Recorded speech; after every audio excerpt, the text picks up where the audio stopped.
नमस्कार, हम अफरोज। दोपहर 3 बजे के भोजपुरी समाचार में स्वागत बा। सबसे पहले प्रमुख समाचार।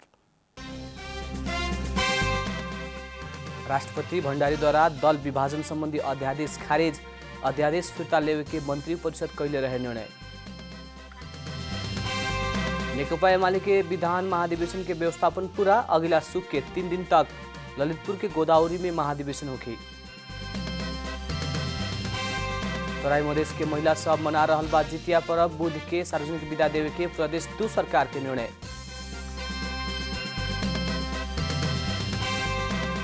उत्तरी नाइजीरिया के विभिन्न राज्य सब में श्रृंखलाबद्ध आक्रमण, दर्जनों सर्वसाधारण की मृत्यु। Indian Premier League IPL T20 cricket में सनराइजर्स हैदराबाद की दोसर का जीत।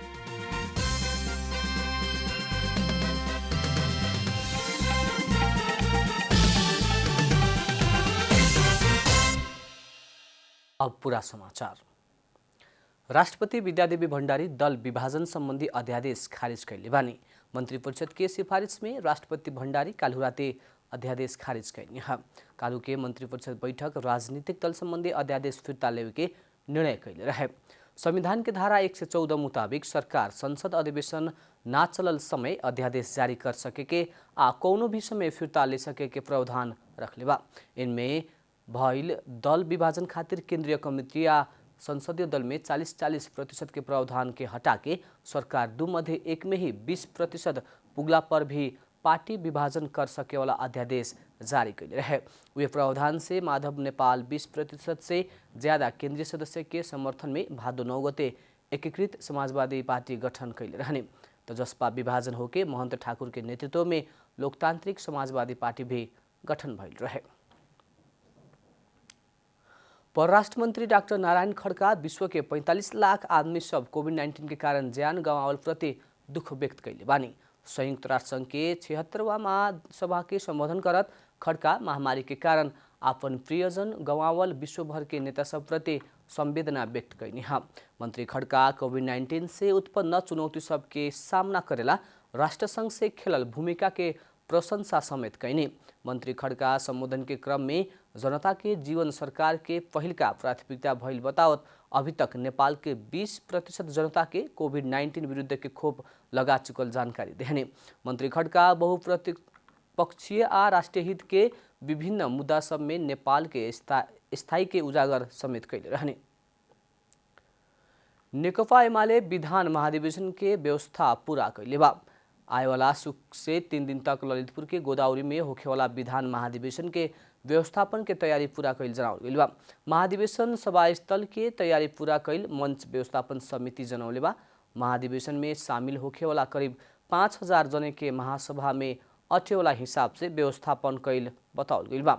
सभा में 2840 कुर्सी भइला बाटे, लेकिन दायां बायां के खाली कोठा में थप 1000 से कुर्सी रख के सब प्रतिनिधि के सभा हाल में बैठे के व्यवस्था मिलावल जा रहल बा।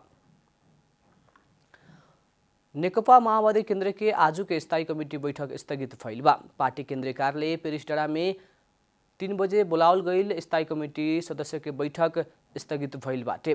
बैठक में बीतल सोमवार के बैठक में पेश कैल 3 गो प्रस्ताव पर छलफल होके के जनावल गईल रहे। बीतल सोमवार के बैठक में आएवाला पूस में होखेवाला पार्टी के राष्ट्रीय महासम्मेलन के मॉडल, संगठन विस्तार संबंधी प्रस्ताव आ पार्टी स्कूलिंग संबंधी प्रस्ताव पेश भइल रहे। राष्ट्रीय सम्मेलन संबंधी प्रस्ताव में आएवाला महाधिवेशन खातिर सदस्यता वितरण तथा नवीकरण, टोल वार्ड आ पालिका स्तरीय भेला के मिति परिवर्तन करे के प्रस्ताव कैले बा। प्रस्ताव में सदस्यता नवीकरण करे के मिति के कुआर महीना तक समय थप करे के उल्लेख कैले रहे। भोजपुरी समाचार में अब छोड़ विश्राम।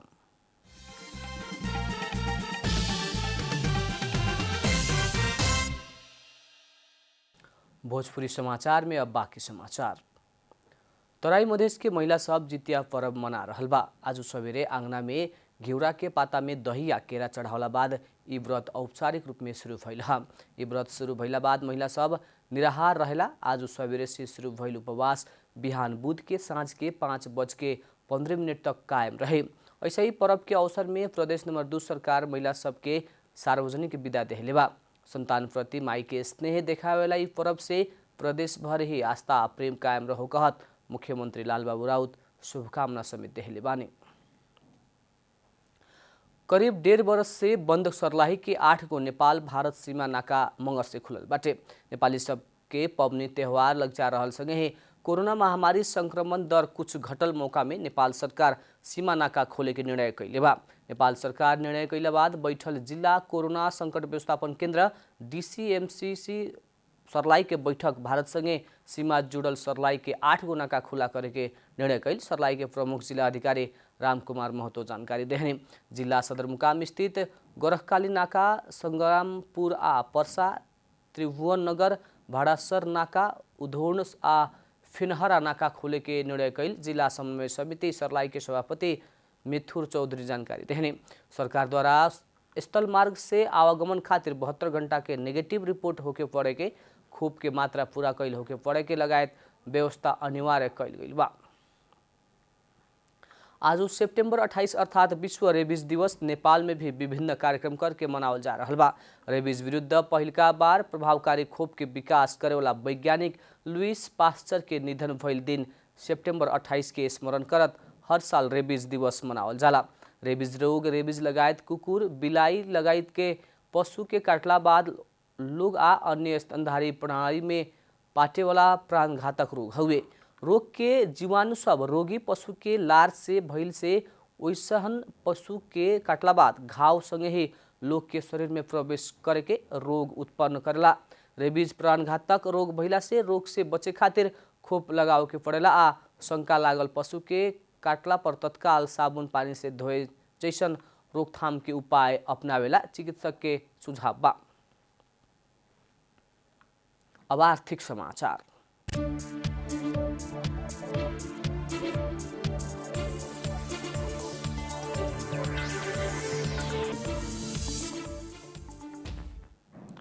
तातोपानी आ रसुआगढ़ी नाका में देखल गई समस्या समाधान करत नेपाल प्रवेश करेवाला कंटेनर संख्या बढ़ावेला चीन सरकार तैयार भइल बा। नेपाल चीन नाका में देखल गई समस्या समाधान करला चीन तत्पर रहल आ नेपाल प्रवेश करेवाला कंटेनर संख्या बढ़ावे के जानकारी आयल वाणिज्य तथा आपूर्ति सचिव दिनेश भट्टराई जानकारी देहने।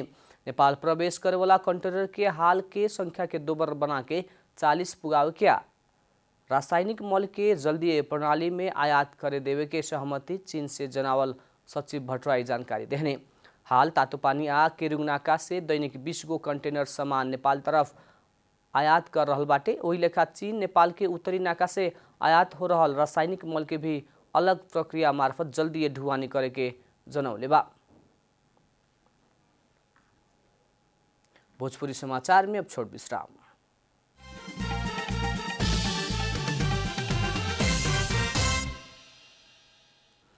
भोजपुरी समाचार में अब अंतर्राष्ट्रीय समाचार।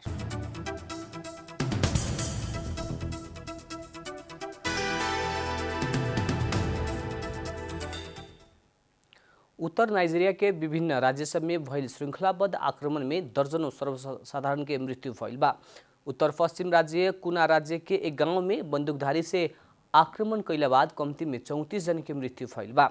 आक्रमण में पड़ के 7 जन घायल भइल बीबीसी जनौले बा। बंदूकधारी के अज्ञात समूह के आक्रमण में कौरा के मदगांव गांव में आक्रमण में 34 जन के मृत्यु भइल वहाँ के राज्य सुरक्षा आयुक्त समुएल अरुवान बतौले बारन। आक्रमण लगते सुरक्षाकर्मी से कुछ संदिग्ध लोग के नियंत्रण में लेके अनुसंधान शुरू कैल वहाँ के अधिकारी सब जनौले बा। आक्रमणकारी सब चर्च में जम्मा भइल सर्वसाधारण के निशाना बनावल समाचार में जनावल गइल बा। ओही लेखा उत्तर पश्चिमी सोकोटा राज्य में 22 जन नाइजीरियाली सुरक्षाकर्मी मारल गइल बा। मारल जाए वाला में 14 सैनिक, 5 प्रहरिया, 3 अन्य जनी नागरिक सुरक्षा बल के अधिकारी रहल बतावल गइल बा। इस्लामिक स्टेट सन 2016 से अफ्रीका के विभिन्न क्षेत्र में सक्रिय रूप में सशस्त्र संघर्ष कर रहल बा। उत्तर कोरिया जापान के समुद्र में फिर मिसाइल प्रोजेक्टाइल प्रक्षेपण कैले बा। उत्तर कोरिया कम्ती में एगो प्रोजेक्टाइल जापान के समुद्र तरफ प्रहार कैल दक्षिण कोरिया के सैनिक जनौले बा। पूर्वी समुद्र के रूप में भी चिन्ह जाए वाला जापान के समुद्र में उत्तर कोरिया से प्रहार कैल मिसाइल मंगर के सवेरे गिरल रहे। कुछ समय पहले उत्तर कोरिया क्रूज मिसाइल बैलिस्टिक मिसाइल प्रक्षेपण कैले रहे। दक्षिण कोरियासँगै वार्ता खातिर तैयार रहल बताउल कुछ दिन में ही उत्तर कोरिया मिसाइल प्रक्षेपण कैले बा। मंगर के सवेरे उत्तर कोरिया से प्रहार कैल प्रोजेक्टाइल बैटलिस्ट मिसाइल हो सके के स्थानीय संचार माध्यम सब उल्लेख कैले बा। दक्षिण कोरिया के ज्वाइंट चीफ ऑफ स्टाफ अमेरिकी अधिकारी संगे मिलके घटना के अनुगमन कर रहल बा। अब खेलकूद समाचार।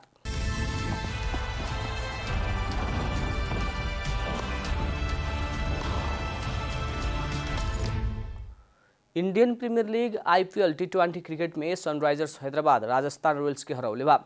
दुबई में सोमवार के रात भइल खेल में हैदराबाद राजस्थान के 7 विकेट से हरौले बा।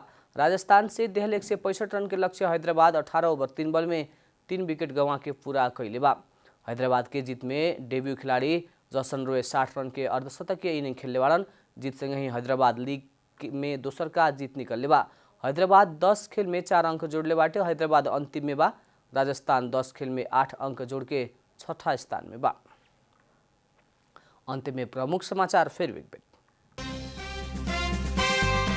राष्ट्रपति भण्डारी द्वारा दल विभाजन संबंधी अध्यादेश खारिज।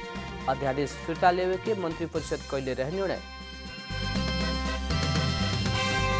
नेकपा एमाले के विधान महाधिवेशन के व्यवस्थापन पूरा। अगला सुख से 3 दिन तक ललितपुर के गोदावरी में महाधिवेशन होगी। तराई मधेश के महिला सब मना रहल बा जितिया पर्व। बुध के सार्वजनिक विदा देवे के प्रदेश 2 सरकार के निर्णय। उत्तरी नाइजीरिया के विभिन्न राज्य सब में श्रृंखलाबद्ध आक्रमण। दर्जनों सर्वसाधारण के मृत्यु।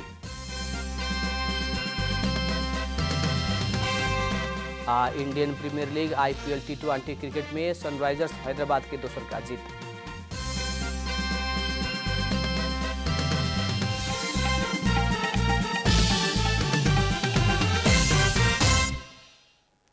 भोजपुरी समाचार अभी खातिर इतना ही। जनता द्वारा जनता खातिर प्रसारित जनता टेलीविजन के कार्यक्रम सब यूट्यूब, ट्विटर, फेसबुक का हमने के वेबसाइट जनतासमाचार.com में भी पढ़ा देख सकत बानी।